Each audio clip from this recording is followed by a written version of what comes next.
As promised in the last lecture, in the next couple of lectures, we're going to look at the CIA Triad: confidentiality, integrity, and availability. Throughout this course, I'm going to call it the CIA Triad. You may, in other courseware, see it as AIC.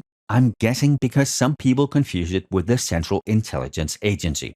Since we don't do that, and I'm going to be very clear when I talk about the actual agency, for now, CIA is the CIA Triad. And if you look at the image over here on the right, you can see the CIA Triad. Confidentiality is what most people think information security is, but it really is much, much more. Confidentiality is us keeping our secret secret. We need to ensure that only the people who are authorized can access the data. But we also need integrity. We want to make sure that no one can modify our data without knowing, because if I, on my bank account, all of a sudden can add an extra zero, for the bank at least, that's probably not very good. The data integrity is damaged. And as the third leg of the triad, we have availability. We need to make sure that authorized people who need to access the data can access it when they need to. And when I mentioned that this chapter is the foundation of the whole course, this is what everything else builds on. Really, the CIA Triad is the foundation of the foundation. Or we can say it's the foundation anchors. This is what everything else we're going to cover ties back to. And how much of these we need depends on what we're protecting and our business. If this is a public-facing website, well then we need availability and we need integrity. If it's a payment platform, well then confidentiality and integrity are much more important. We still want the availability. We want people to give us their money, but confidentiality and integrity are more important. And this is one of those things that as a cybersecurity professional, you're going to have to work with. You need to find that fine balance between what is secure enough while still being usable. I mean, I know we want to keep our server super secure, but if no one can use it, does it really serve a purpose? So let's start out by looking at the first of the three, confidentiality. And you've probably seen many of the same movies that I have, where some super sophisticated hacker compromises the supercritical data and steals the secrets.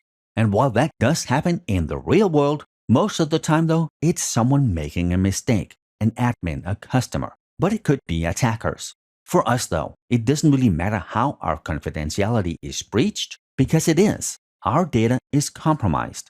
It of course matters how we were compromised because we want to fix that flaw, we want to make sure it doesn't happen again, but regardless, if it is just one of our employees sharing the data with a competitor or it is a super complex hack, we are still compromised. Some of the attacks that could compromise our confidentiality could be attacks on our encryption or cryptanalysis. And while it is possible to do, it is very difficult. And the reason it is very difficult today is because encryption is so strong. So unless there is some sort of flaw in the encryption or how we implemented the encryption, it's going to be very difficult to break. And the flaw in the encryption algorithm or the implementation could be called a side channel attack.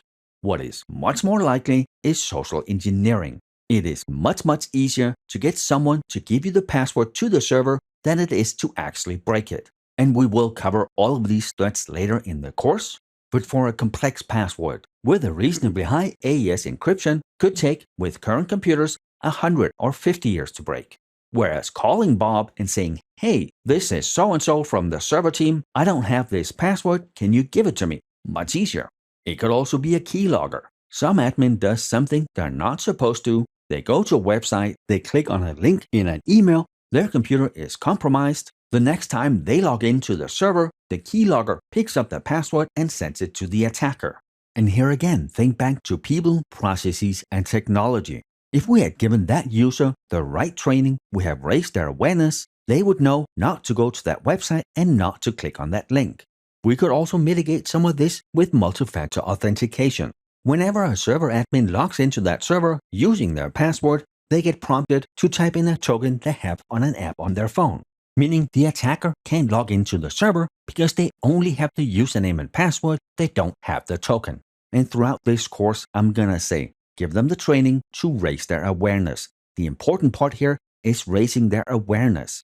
We want them to change their behavior. I have sat through many cybersecurity training events where people don't pay attention. They don't care. They just have to do 1 hour of cybersecurity training every quarter, and it's the same presentation every time.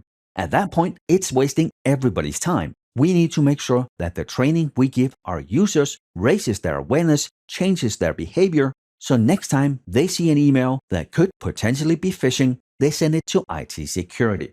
And while it might seem counterintuitive, the more training, the better training we give our team, the more security incidences they're going to report, because they know what to look for. So more reported incidences is actually a good thing. We could also have smart devices on our network that are not properly segmented. It is awesome having all these smart devices, smart TVs, smart fish tanks, garage doors, whatever, but most of them are most often unpatched. Some of them you can't even update the software, and many of them are built for functionality, not security, meaning they have huge gaping security holes, and if we put them on the regular network with all our important stuff, they can be a very easy way for an attacker to get onto our network. So IoT devices needs to be on their own network, they needs to be patched as much as possible, and if we can, we need to remove all the default profiles, the default passwords, all that stuff, and install our own. And yes, we will cover this more in depth later. And with that, we are done with this lecture. Thank you for being here. I will see you in the next one.